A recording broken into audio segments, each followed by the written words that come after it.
night, and an old automobile is driving along a narrow road through the woods. At a point where a second road, even narrower, crosses the first, the car stops. Here you are, young fella. This is the professor's place. Is it? All I can see is woods. It's up that road about 50 yards. Look sharp and you can see the light shining between them two trees. Huh? Oh, yes, I see it now. Then I guess I get out here. Would you hand me my bag, Sheriff Ramsey? Right. Here you are. Thanks. And that's $1 I owe you, right? Yep, thank you. You know the professor, do you?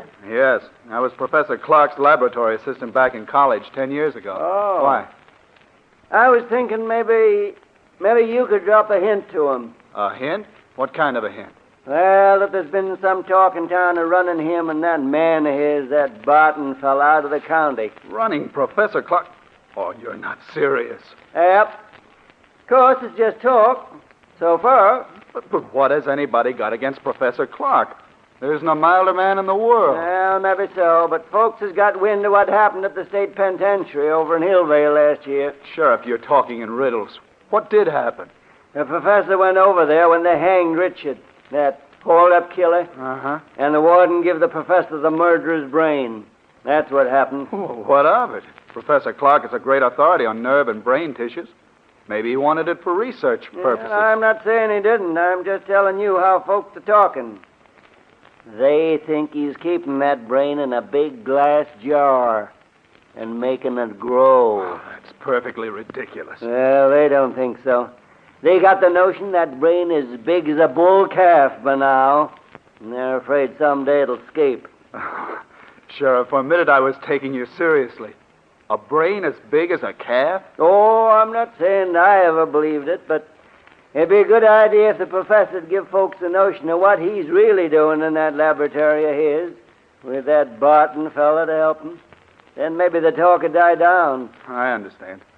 All right, Sheriff, I'll mention it to him. Well, then I'll be getting on. Good night, young fella. Good night, Sheriff. Right up that road about 50 yards. You can't miss it.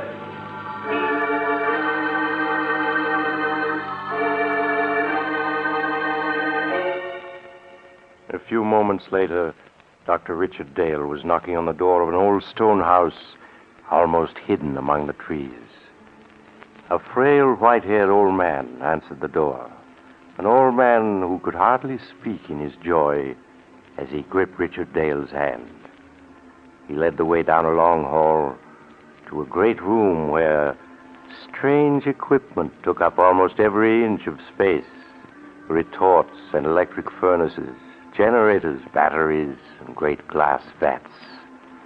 Dr. Dale stared around him in intense curiosity as Professor Clark helped him off with his hat and coat. There.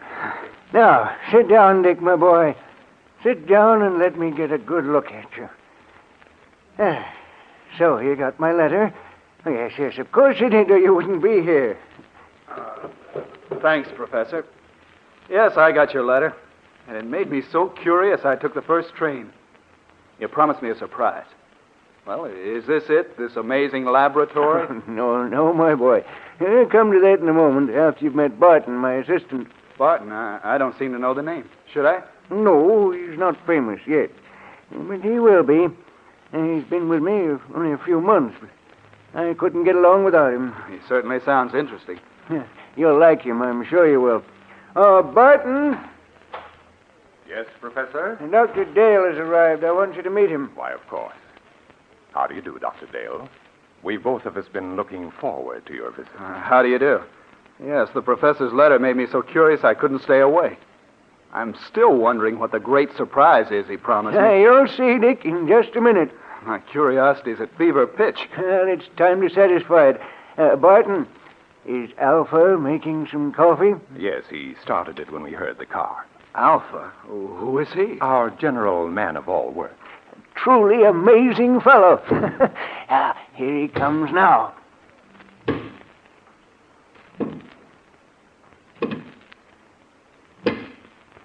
Shall Alpha serve coffee? Good heavens. I said you'd be surprised, Dick. He's not human. He's a machine. A robot. Yes, my boy. An artificial man made from metal and synthetic brain tissue. A machine man. But walking and talking. He's not very pretty, but then the professor was mostly interested in making sure he'd work. He must weigh a ton. No, only about 300 pounds. You see, Alpha's mostly aluminum and other light alloys. Inside his aluminum plates are some new batteries I devised, together with miles of fine silver wire and a dozen electric motors. And to give you only the highlights. It's a good thing you did keep this for a surprise. If you'd mentioned it in your letter, I don't think I would have believed you. Shall Alpha serve coffee now? Yes, Alpha. Put it on this table here and pour a cup for Dr. Dale. Alpha do so.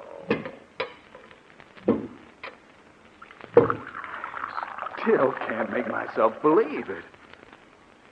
Alpha poured coffee. Go on, Dick. Take it. Huh? Oh, yes, of course. Al, thank you. Alpha, this is Dr. Dale, our guest. Any orders he gives are to be obeyed. Alpha understands. He looks clumsy, but he poured the coffee as well as a man could. Yes, my boy, Alpha has capabilities you'd never suspect to look at him. Here, I'll show you.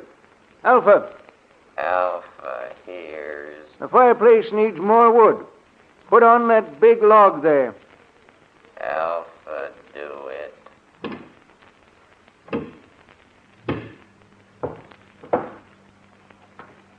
Alpha has log. Now, break it in half. Alpha break it. 6-inch log, and he's breaking it with his hands. Alpha put log on fire. Good. We won't need you any more tonight, Alpha. You can go back to your room now. Alpha is going. Be sure to switch off your batteries. They're going to need recharging tomorrow. Alpha understands. That's the most incredible thing I ever saw. You see, Dick, I try to treat Alpha as if he were really a man. So I give him a room of his own. Like any machine, he's completely inactive when his batteries have been switched off. But his brain continues to function. It's an artificial protoplasm that I spent 8 years creating. It's the only thing that makes him different from any other machine. But it means Alpha can think. Think like a man. A machine that can walk and talk and think. Ah, but Alpha's not the only surprise I have for you, Dick. He's not? No, I have another one, even more astonishing. But you'll have to wait until morning to learn about that, because now it's time we were both in bed. I suppose you're right. It's after 1. I know you must be tired. I'm getting old, so I'm going up to bed now, Dick. Barton will show you to your room. Of course, Professor. I'll see you in the morning, then. Yes, we'll have a long talk tomorrow. Good night. Good night, Professor Clark. Oh, Dr. Dale. Yes, Barton? Could we talk for a minute before I show you to your room? Oh, yes, of course. It occurs to me the professor forgot to tell you why he asked you here. Oh, yes, that's true. And I've been so interested I forgot to ask. It was his hope that you'd stay indefinitely and help us carry forward the work we've been doing here. Stay indefinitely? Well, I have my own work. Don't say no yet. Now, just think, Dr. Dale. Alpha is stronger and more rugged than a man. He needs no rest, no food. Yet he can do the work of 3 men. He can plow, reap, run machinery. Think how much drudgery a million like him could lift from mankind's shoulders. Yes, that's true. And already Alpha is technically obsolete. Professor Clark has the blueprints for a new machine man, as superior to Alpha as an airplane is to a bicycle.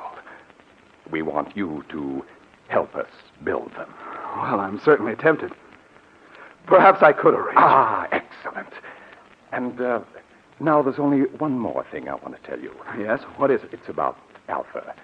You must help me persuade the professor to dismantle him. Dismantle him? Why?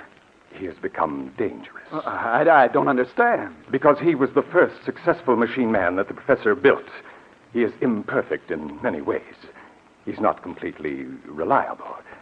I'm afraid that someday he may escape from the house and so do some damage that would seriously upset our plans. Yes, that could easily happen. The local inhabitants are unfriendly enough as it is. I know. Sheriff Ramsey was warning me about that tonight. All right, I'll speak to Professor Clark about it tomorrow. Ah, good. Then I'll show you to your room now, if you wish. Yes.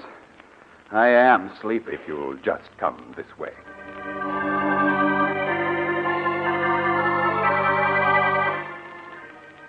His mind in a whirl of amazement, Dr. Dale retired and finally fell into an uneasy sleep.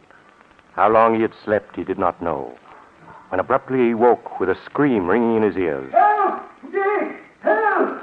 Quick! The cry came from downstairs. Dr. Dale leaped from his bed and raced down to the lower floor. Dick! Help! Help me! In the lower hall, he found Barton hammering on the heavy door of the laboratory. Professor Clark! Professor Clark, what's wrong? What's happened? It's the professor. I heard him call for help. Yes, so did I. It woke me up. The door's locked. He must be in there, but there's no sound in there now. Well, we've got to break the door down. Yes. Put your shoulder beside mine. Right. You ready? Ready. And shut. Professor Clark, where are you? Professor Clark. He's not here. Yes. Here he is, lying on the floor beside the window. He's been murdered. It was Alpha. It must have been. No one else could have done it. But where is Alpha? The window. It's open. He went out that day. We've got to go after him. I'm afraid it's hopeless. At night in these woods, we couldn't possibly find him. No, you're right. It'll be morning soon. Then I think he'll come back. He knows that he can only go a few more hours before his batteries must be recharged. Then we can capture him and destroy him. But, Barton, why did he kill the man who created it? The professor must have come down to the laboratory for some reason. Occasionally, when he couldn't sleep, he would do that. He may have decided to make some more tests of Alpha. Yes, but that doesn't explain During the test, something must have occurred. When Alpha returns, we can find out. Poor Professor Clark. Well, we'll have to notify the police. There's only the sheriff. In any case, I think we should wait till morning and then report the professor's death as an accident. An accident? Yes. If the authorities learn the truth, our research may be stopped. And when Professor Clark has achieved so much, can we let it go for nothing? No, of course not. Dr. Dale, we must carry on his work for him. Yes, that's what he would want. Then you will help me continue it? You'll stay? Yes. Yes, I'll stay.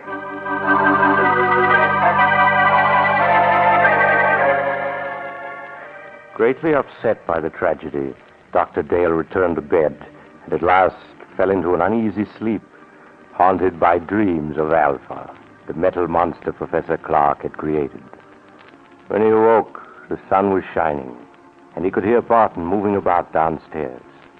He dressed and went down to find Barton getting breakfast ready. Oh, good morning, Dr. Dale. Good morning, Barton.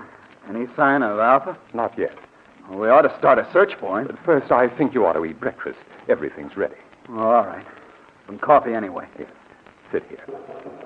Thank you. I didn't know you were a cook as well as a lab assistant, Barton. I've learned to do a lot of things since I came here. Aren't you going to eat, too? I'm not hungry. I seldom am. But I thought that while you ate, I might outline some of the problems facing us. That's a good idea. You see, though Alpha's brain is of synthetic protoplasm, it is not completely artificial. I was wondering about that. Sheriff Ramsey mentioned that the professor secured a human brain From an executed killer, yes. The professor found that to give life to his artificial brain tissue, it was necessary to add a small amount of tissue from a real brain. I see. The real tissue gave life to the rest. Of course. Yes, but in this instance, it may have tainted Alpha's brain with the murderous impulse of a killer. Yes, that sounds plausible. So our first problem will be to obtain untainted brain tissues to blend with the artificial tissues we will make according to the professor's formula. That should give us no trouble. I can get what we need through the research laboratories where I'm connected. Ah, then that solves our worst problem. The rest will be matters of detail. Fortunately, there's enough equipment here to build a dozen or so robots. Like Alpha, you mean? No. The far more advanced type, Professor Clark was perfecting. And now, if you've finished, I have something to show you. Yes, I'm through. I don't feel much like eating after last night. Then come with me to the laboratory, and I'll show you the second surprise that Professor Clark had in store for you.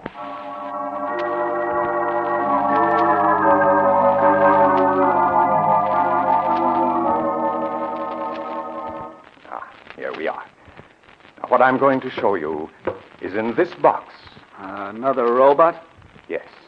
A second mechanical man the professor built a few months ago. This one, though, was a failure. You mean it wouldn't work? It worked too well. I don't follow. It was too intelligent. Professor Clark called it Beta. And Beta's brain power was greater than that of any human scientist who ever lived. But Beta was insane. Good Lord. He represented, however, a tremendous technical advance. Look. It looks exactly like a human being. Yes. Professor Clark used me for a model when he built Beta. It's an excellent likeness. Touch the face, Doctor. All right. It feels smooth and rubbery with a hard surface underneath. The surface is a new plastic Professor Clark developed with which he could imitate exactly the appearance of human skin. Underneath is an aluminum body on which the plastic was baked. I see. Beta's hair, eyes, and teeth are all artificial, too. But he walked and talked and acted so much like a human being that no man alive could have guessed his secret. No, he would have fooled me completely. And you say he was insane? From the human viewpoint, yes. He considered himself superior to the human race. With his enormous brain power, he intended to make himself ruler of the world. You're joking. Not in the least. That was why Professor Clark destroyed him just in time. He had made plans to take over this laboratory and construct dozens of mechanical men like himself. And then, with their help, he was going to enslave all mankind. Barton, if that could happen once, it might happen again. I don't believe we should continue Professor Clark's work after all. Oh, there's no danger now, Doctor. You see, Beta also had a brain which contained tissues taken from that of the condemned murderer, but we will select the brain tissues from the highest types that are available. Yes, but even so, Then, Doctor, we will produce mechanical men, tireless, indestructible, who will be mankind's willing servants, who will solve for man problems he can't solve for himself. I wonder. In any case, we must proceed with the utmost caution. Of course. Doctor, listen. Someone's come into the house. It's Alpha. He's come back. Alpha, we may need a weapon, Barton. No, I can control him. Alpha. Alpha, come here. Alpha comes. Alpha, you killed Professor Clark. Why did you do it? Professor said he would destroy Alpha. And you killed him because of that? Alpha does not want to be destroyed. But you're just a machine. What difference does it make to you?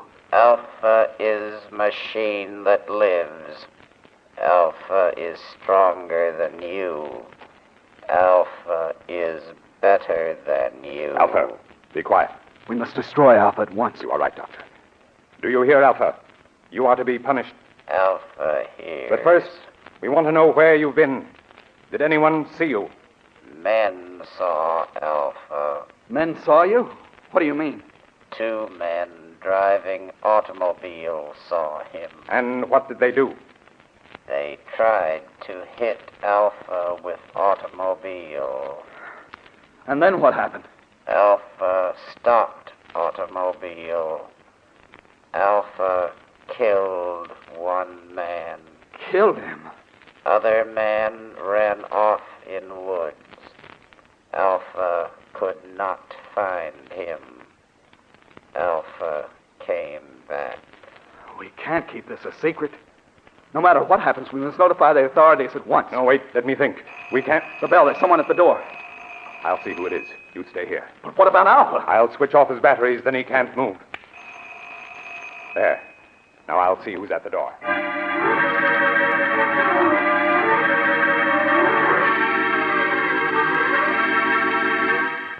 Dr. Dale waited while Barton went to the door. He heard the door open and recognized the excited voice of Sheriff Ramsey speaking. Then a moment later, Barton came back into the laboratory followed by the sheriff, who held a revolver in his hand. But, Sheriff, if you'd only let me explain... Never mind that. You're coming with me, both of you. Dr. Dale, perhaps you can reason with the sheriff. He insists that we're under arrest. Yes, and I'm taking you to the lockup. The professor, too. Where is he? Professor Clark is dead, Sheriff. Dead. He was killed last night when an experiment he was engaged in went wrong. An experiment, huh? I suppose it was an experiment that crushed the life out of him. It crushed the life out of Jed Thompson an hour ago down the road and scared Fred Jennings so bad all he can do is jabber about monsters. It's true. The thing that killed both the professor and Thompson is an experiment. It's standing there behind... Behind... A machine. A man made out of machinery. Oh, don't be alarmed, Sheriff. It's perfectly harmless now. It is a machine man which Professor Clark built. Unfortunately, it got out of control. I don't believe it. I don't blame you, Sheriff, but that's the truth. I think I can convince you. What are you doing? Stand still. I'm simply going to switch Alpha on. There. Now he can move and speak as well as you and me. That thing talk? You're lying. You're up to something. Alpha, will you tell the sheriff that it was you who killed Mr. Thompson? Alpha killed him. He tried to hit Alpha with car. So that's what the professor was up to all this time.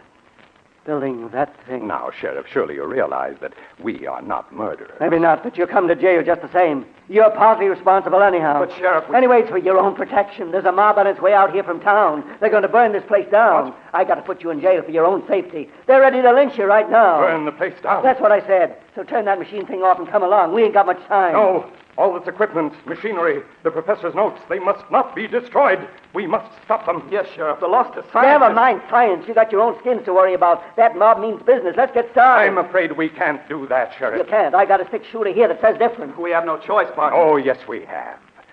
Alpha, take the gun away from this man. What are you doing? Stop him! Stop him or else... Oh, no! No! Let me go! Stop him! Too late. Too late, Dr. Dale. He's dead. Alpha crushed him. Yes, Dr. Dale. Now, you're a murderer. In a good cause. The life of one man or of a dozen men cannot stand in my way. You don't expect me to keep silent about this, do you? I think you will. Alpha. Alpha. He doesn't answer. His batteries have gone dead. That last burst of energy must have drained them dry. But it makes no difference. I think it does. A big difference. There, see this? It's Sheriff Ramsey's revolver with 3 bullets still in it. Now put your hands up. I must explain something to you, Doctor. You can talk, but if you move, I'll shoot. I only want to say that nothing is going to interfere with my plan to build more of the improved form of robots that Professor Clark perfected before his death. Robots who look and act so much like men, no one can detect them. They'll never be built. I intend to destroy all of Professor Clark's notes. They will be built by me. I shall build 10, 100, 1,000. Then I shall lead them with a superior intelligence to the mastery of the world. You're mad. Of course I should have guessed. No, Doctor, that's not the answer. I shall tell you the truth. And then you must die. Stand still or I'll shoot. You remember last night when the professor said he had another surprise for you? An even greater surprise than Alpha? Yes. That surprise, Doctor, was Beta, the second robot. So perfect it looked like a man, but so intelligent that human beings were as children in comparison. But Beta was destroyed. No, Doctor, Beta was not destroyed. But you must be destroyed. Stand back. Stand back, I say. All right, then I'll shoot. And now, Doctor, your bullets are gone. You aren't even hurt. Bullets cannot harm me. That's what I'm trying to tell you. Beta, the second robot, was not destroyed. But I saw him. What you saw was only an initial attempt that failed. The real Beta still exists. You see, Dr. Dale, I am Beta. You? Yes, I, too, am a mechanical man. And now, you must die. No. No, stay away from me. Stay away!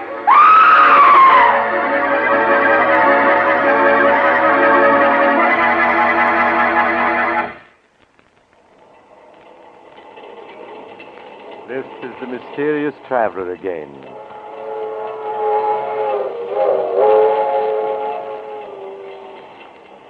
What happened to Dr. Dale? Why, he's still alive. but of course under observation in a hospital. In fact, it was he who told me the story. You see, the mob that was coming to burn down the house arrived just in time to save him. But Barton, or Beta as he called himself, escaped. He could hardly have survived all those bullets if he had been human, could he? I wonder if the story is true. Do you suppose that somewhere a strange individual who is really a robot is making other mechanical men, preparing to carry out Barton's plan to rule the world? Oh, you haven't time to talk about it now. You're getting off here. I'm sorry. But perhaps we'll meet again soon. I take this same train every week at this same time.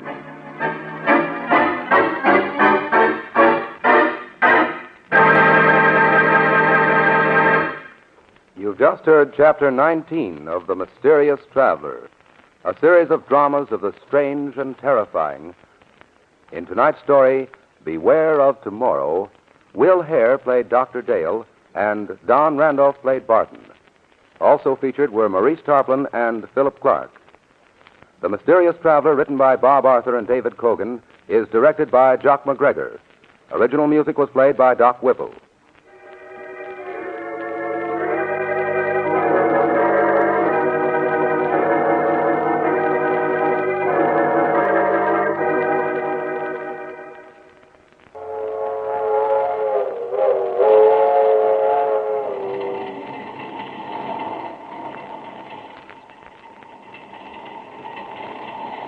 This is Mutual.